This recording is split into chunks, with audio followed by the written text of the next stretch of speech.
I'm back again, and I'm not sure what's going on. Let me see if it's recording. Happy Friday. I love Fridays. So I love Fridays. It did. See if it came back on now. Recording. Yes, it looks like it. I love Fridays. Well, that was me before. I love Fridays. Just so you know, I do my Saturday show. Okay, everybody. Saturday show, and I usually almost always. Hang on, I'm trying to see if it's working. I don't know. Always have a guest. And tomorrow I'm having a real estate attorney on. Hang on, I'm trying to see if it's working. I guess it's working now. Sorry, everybody. Falls. I don't know what happened.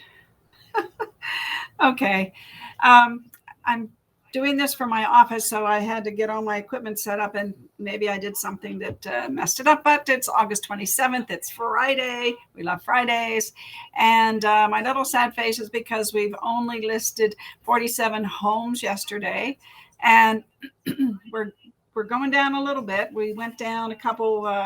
We were at 21.7 available days of inventory. Now we're at 21.5. So we're trending down. And I suspect, I don't know, we'll see how many closings we have between now and the 31st.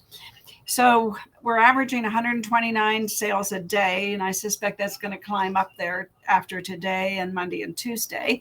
And the non-owner occupied, the investors are still 31% of our market. I track July through August, and it's 31%.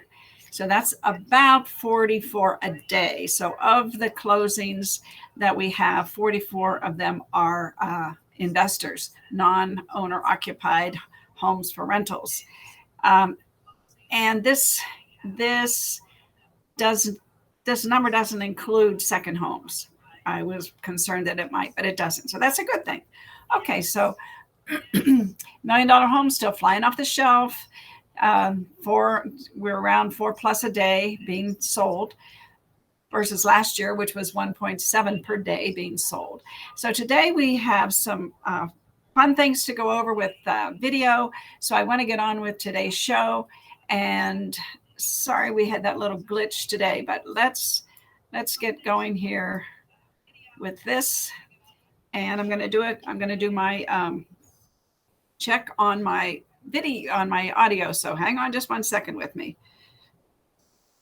And I'm going to do it. Yep. Do my, I think everybody can hear me. on my audio. So hang on just 1 second with me. Yes. Yep. Okay, so away we go. People will forget what you said. People will forget what you did, but people will never forget how you made them feel. I just love that. Let's see. Searchable. I'm going to give you a couple notes. First of all, good morning, Frank. When I'm on my other screen, I can't go back and forth and put you on there, but thank you. When we get back, I will. Anyway, video, searchable. Make sure you're making your online profiles as searchable as possible. You should have words like realtor and real estate in all of your online bios, and include location-specific terms: Las Vegas, Vegas, Las Vegas Strip, things like that, Summerlin, Green Valley, your brokerage's name, and your team's name if you're a member of a team. And a lot of consumers aren't going to say, Instagram, I'm looking for a house, but they might be interested in things that are going on in their local community. So when it comes to posts on platforms like Instagram and LinkedIn, use keywords as hashtags. Very important tip right there. And for YouTube, TikTok, and Facebook pages and Instagram stories, adding captions and text to videos can help get a post picked up by the algorithm. So a lot of viewers are choosing to consume content without sound, and that was a quote from Miss Pites.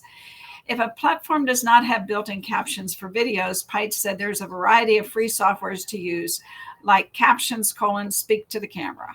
Great tip right there. So searchable, shareable, and savable. If you're creating content that other people want to share in their community or want to save to come back to, it means it was really valuable to them. In order to have content shared and saved, make sure your accounts are public. Yes, if you go on Facebook and you do something private and you put that little private thing on, the next time you do something on Facebook, it keeps that setting. So you have to be careful there. The more times content gets circulated around the internet, the more popular and recognizable your brand will become. So, searchable, shareable, and savable. I love those. When creating content, ask yourselves the following questions. Is this helpful? Is this motivational? Is this inspirational and or emotional? And does this align with my brand? Very important, right? You want to align with your brand. So does it build credibility and authority in your niche? That's really important. You want to be, and so we're going to go over some things today. Let's see, I said that one already. Let me go down here. So we have 21 video content ideas for you. Realtor marketing is focusing more and more on video marketing, whether it be through real estate agent YouTube pages or real estate social media marketing. And the following real estate video content ideas will help you stay top of mind for potential real estate buyers and sellers. So, number one, these are topics for your videos. Now, I have 21 of them, which means that's 21 weeks of content. And you know what? Once you do the 21 weeks, you can pretty much rinse and repeat. Okay, because a lot of these things are evergreen. So, number one, 5 things to do before listing your house for sale. This is a great real estate video content idea to help you identify more people considering or preparing to list their house for sale. 5 things to do before listing your house for sale. Now, one of the things that I might do is I might say home. In fact, let's make it home. I think home is the better word there. Or home for sale. So, number 2. So, the 5 biggest mistakes sellers make when listing their home for sale. I love that one. This will help you provide potential listings with information while they are still in the consideration phase. So, for the 5 biggest mistakes sellers make when listing their home for sale. So, this helps you provide potential listings or sellers, and that should probably say sellers, with information. Make my changes in capitals. I got a different mouse than I do at home, so it's a little bit more sensitive. Top 5 reasons people love living in your neighborhood, the neighborhood, whatever. We're always talking about farming. You have to have a farm. So buyers will be curious if their favorite parts of a community or area make the list. And sellers are attracted to active real estate agents that are making real estate video marketing content. And I think that there's a big word here, attracted. That's what we need to do. We need to attract. We need to be attractors. Number 4, is it a good time to sell my house?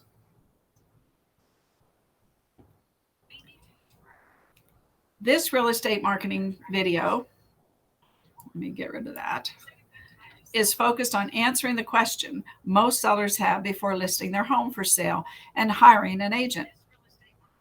So I think you have heard me say, what I like is the thing is what would be the crazy price I'd sell my house for. And I think that would be a good title, perhaps. This one is more evergreen because as time goes on, what I just said might not be applicable. However, I think it's good to do one of those, put one in there at this time. So unsolicited video CMAs. So these are videos directed at homeowners with a screen recorded video going over the homeowner's current valuation for their home. Now, texting nowadays is very much more popular than emails. So I might find, let's say there's a listing on your street of your farm or where you live. I take the 5 to the left, the 5 to the right, and the 5 across the street, and I would go to vulcan7.com and find their phone numbers, and I would send them a video of the value of their home. It takes a few minutes to do a CMA. And I would say, hey, Frank, I see that the Smiths just listed their home for $425,000. And I just wanted to give you a shout out that your home in today's market is worth $450,000. Let me know if you're interested in discussing that any further. So those are unsolicited video CMAs. And I just told you the 5, 5, and 5. So that's only 15 little videos that you need to do when a home goes up in your farm for sale. And you could do that. I don't know. I might do that as an extra video. So we have 21 here we're going to go over, but I think I might do that one more. I think that would be, I think you'll get listings. And by the way, I don't know if you heard me say this the other day, but there was a survey of homeowners. And right now, there's about 7% of the people in your database that probably are thinking about listing their home. Number 6, I was in the neighborhood and I thought of you. So these are personalized selfie videos taken in front of your homeowner's house, letting them know that they were on your mind. And this is a great way to stay in touch with past buyers and future listings. And again, this can go along with the one up, number 5. You could combine these two perhaps and do your homework before you go do your selfie and go in front of someone's house and say, hi, Frank, just letting you know that, the house beside you went on the market and this is how much your house is worth. But you're right in front of their house. I think that would make an impression, right? Yeah, I think so. So neighborhood sales updates. By providing the most up-to-date real estate sales information via video, you will have the best chance to be recognized as the local real estate expert. Right now, people want to know what their home is worth. And when you're providing this information, believe me, that is going to resonate with them. And they're going to say, wow, Frank's the local expert. Karen's the local expert. I'm going to call Karen. She knows everything about my neighborhood. And then number 8, 5 reasons you shouldn't buy. Wow. So great way to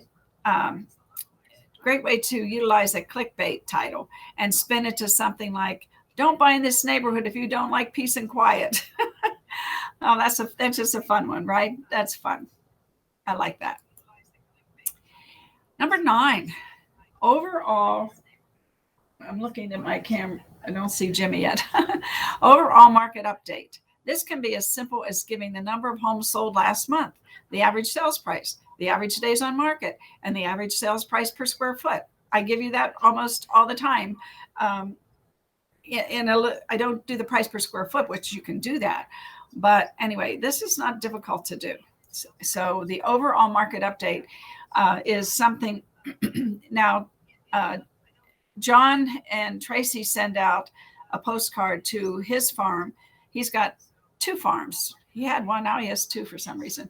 But anyway, he's sending them out a postcard every month. He does a CMA for the neighborhood, and then he converts it to, exports it into a CSV file. And then he uses a program that makes it look like a picture. So it doesn't just look like an Excel spreadsheet. And he gets calls every time he sends it out. Not necessarily getting listings, but he's getting calls. And he does get listings probably every other month. He gets a listing out of those postcards. Now, I will tell you also, he is doing the letters and the items of value from Buffini. So he does 2 things to his farms. Number 10, 5 things you should know before buying in your neighborhood. So providing information about the neighborhood, like amenities, average size of homes, average price per square foot, that shows your expertise and focus on your specific real estate farm area. Now, if you're doing these live videos or you're doing B-roll and then you upload them to Facebook and you boost them, you can circle the area that you want these to go to. So people will say, oh, if let's say that you're farming the willows in Summerlin and you circle that that area, and that boost goes out to everybody that lives in that area. So, if you don't have their emails to do an email, video email, or you don't have their phone numbers to do a text, you can do that. And over time, you're going to become the expert. Number 11, what people love about living in neighborhood. By highlighting the best attributes of a neighborhood, you will generate leads for that neighborhood. And I think that probably should say from. I love doing this online, from that neighborhood. So what people love about living in the Willows. So by highlighting the best attributes of a neighborhood, you will generate leads from that neighborhood. So, you can tell people, oh, there's a Starbucks over here in downtown Summerlin, and there's a great restaurant on Town Center called Mastriani's. And so, you can tell people what's great about living in that neighborhood by telling them what's surrounding that neighborhood. Maybe there's a green area. Maybe there's a park. I mean, there's all kinds of things that you can talk about when you say what people love about living in that neighborhood. Number 12, what people hate about living in where, let's say, Las Vegas. So owning the things that are difficult about living in a specific area allows you to build trust with potential clients. So I might send this to California. I might say, what people hate about living in Las Vegas. Well, what we hate is that we have 20 days of 110 degrees. However, with air conditioning and the pools and being able to go to Mount Charleston, so you spin it around and you say, yes, it's 100. They already know it's hot. They think it's hot all year round, but you tell them, well, it's only hot 20 days, and you can look that up. And this is what I do. We swim in our pool. I take the kids to Wet and Wild, and you start telling them all the things there are to do to stay cool. And it's only, a few days, 20 days, not even a month of being really, really hot. So, and I like to be specific with the temperature, because I know that I can go back and I can cite if somebody says, well, it's 108. No, I said 110.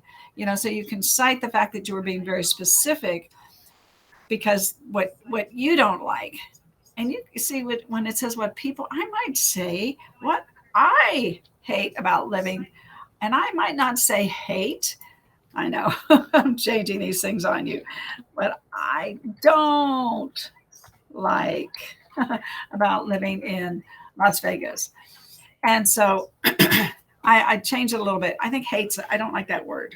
I know, I don't know about you, but I like what I don't like. So I think that you can turn this around, because they're going to, this is like they call it clickbait, right? But people are going to want to know this. The negativity is unfortunately is like clickbait, but that makes them watch your video. Go figure, huh? Number 13, should I buy or should I rent? These videos give you an opportunity to show buyers your expertise and how much better the financial decision to own benefits them from versus renting. And so when you have my my stat sheet, I put at the bottom, that it's $441 per $100,000. So, the sweet spot, let's say, is if you go and you do the average rents, what the average rents are, and you can do that in a CMA, and then pick a price range that says, look, why are you paying $1,600 a month to rent when you could pay $1,500 or $1,550 and own your own home? And oh, by the way, people that own their own home in 5 years to 10 years, their net worth is 40 times that of a renter. So you can say something like that, which is a stat, and we've gone over. So this has a lot of this, and if you do this repeatedly, you're going to get some renters that are going to say, hey, maybe we should think about buying. And what you have to understand about all this marketing is you're all of a sudden giving people something to think about. they're just not going to pick up the phone and call you. But then when you do the next, when they see you again, and then they see you again, and then they see you again, they might say, oh, there's Teresa again. Remember when she did the video about, we decided that we might consider buying a home? Why don't we call her? She seems to be giving out really good information. And that's kind of the conversation people have, because they see you over and over again. The consistency builds trust. The biggest factor in building trust is consistency. So check this out. Check this out. Real estate videos. These are videos that highlight specific features of a home. So let's see. Let's make this a little clearer. Check this out. Okay, let me put the quotes there. So we'd say, check this out. This amazing kitchen, and then pan across the kitchen showing highlights in the video. Wow. You know what? If you do that, every so often, they're going to say, oh, I wonder what Teresa's showing us today. I didn't like that kitchen the other day, but I think I like this one. And that's what happens. That's the beauty and the opportunity that we have to be in front of people. It's just amazing. There we go. Let's see, was that one? Yeah. This little mouse. Okay. Coming soon videos. Oh, wow. These are videos highlighting your coming soon listings. This is a great way to market your listings and to provide information to potential buyers. Now, I would tell you, we have a class today in ethics. And what Jimmy and I are doing is we are asking people, bring your flyers. Do you have a house you're going to list soon? So that there's people, we always have, 30 some people on our Zooms and in our classroom that maybe they have somebody that wants to buy that house that's coming soon. Maybe they have a buyer that's been looking and looking and looking and keeps getting beat out of offers. And if you have a seller that says, well, I want to sell, but I may not want to put my house on the market because then where am I going to live? What an opportunity. Find out where they want to live. And then you can go and canvass that neighborhood and find out if somebody wants to sell in that neighborhood. So now you've got a buyer, you got a seller, and then you got another buyer. These are things that you need to really start putting in your repertoire of everything, how you win the day and what you're doing. So number 16, open house walkthroughs. The ability to shoot open house videos gives you the opportunity to expand your open house to a ton more potential buyers and sellers. Yeah, I think this should be a no-brainer. And I know people who, man, they have taken their business to a whole nother level because of some of these things that they're doing, and especially the open house walkthroughs. Number 17, my favorite transaction. So tell a story of your favorite transaction, which gives you the ability to talk about the type of business you wish you had more of, right? Gosh, I had these first-time home buyers, and we looked at a lot of homes because they wanted to make sure their first one was a good one, the right decision, their dream home. And we found this beautiful home, and this happened and that happened, and we got our offer accepted. And here's a shot of when they walked into their home or something like that. And now guess what? They're going to share that with their friends because you're going to share it with them, and then they're going to share it with their friends. Their friends are going to see it. So these are the ways that you get yourself known, that you create your brand. Okay. Number 8, my funniest transaction. Again, self-deprecating humor makes you more approachable and likable. And when you share these funny stories, you will attract your ideal clients. I love that.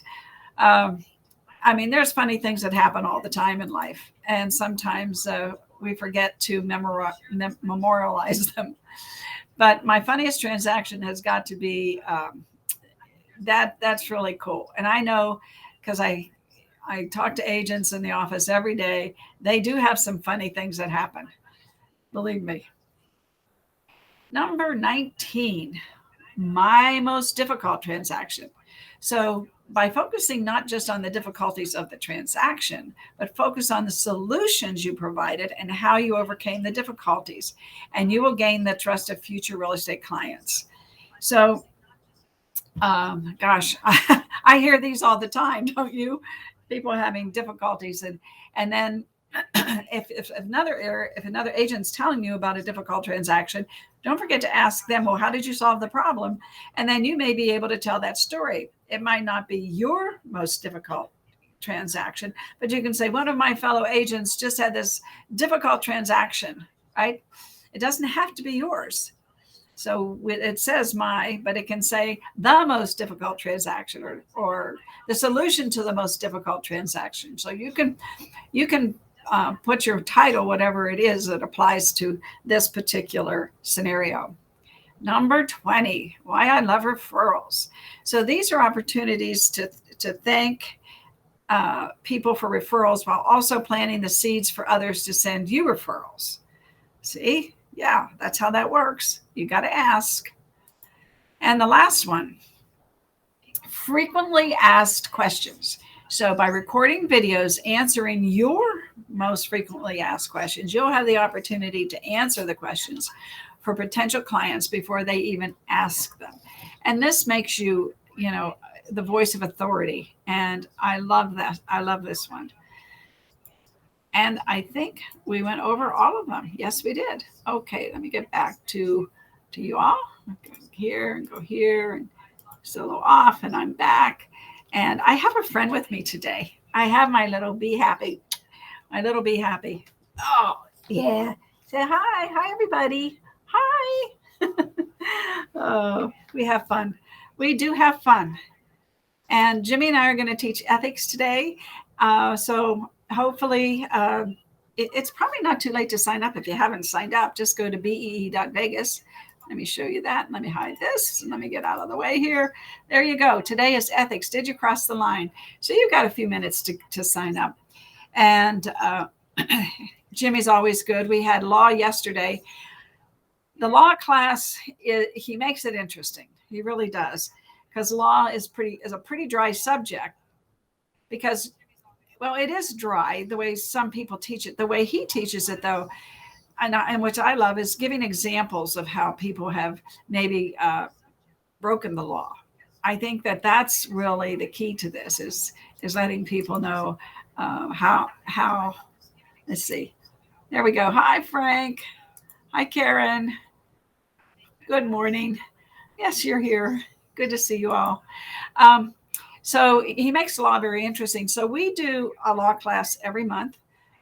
We do now this over here. When I took this shot, it said ethics, but we have now got that approved for risk reduction. And so every month, and I think next month is the 13th, we're having risk reduction that Monday, September 13th, from 10 to 1. And then today is ethics. Did you cross the line? Great. This is great. And I always tell you that he keeps everything relevant. Let's see. No, we can't cover the new laws yet. So this is the second, Frank has a good question here. This is the second time we've taught this class. So if you didn't take this law class last month, it's different. This is a different class. Now, Jimmy and I have submitted a new law class to the division, but it's taking some time to get approved. I think they're probably overwhelmed because so many people are submitting classes now that the new hours have been increased. The hours have been increased. And then on Monday, we're going to do contracts. And this is a brand new class. We've never done this class before. This is, do you know all the contract disclosures and understand their importance? Jimmy and I wrote this class and it's brand new. So this is really a good class for contracts. And again, sign up at bee.vegas. Okay. I think we're done for the day. And y'all have a great day. We're going to have a great weekend. We're going to have a lawyer on tomorrow. So get your questions prepared and put them in the comments, and we'll tax the attorney's brain tomorrow with our questions. I love you all. Have a great day. Don't forget to give me a like or a love. And on my YouTube channel, subscribe to it. I'm trying to get more subscribers.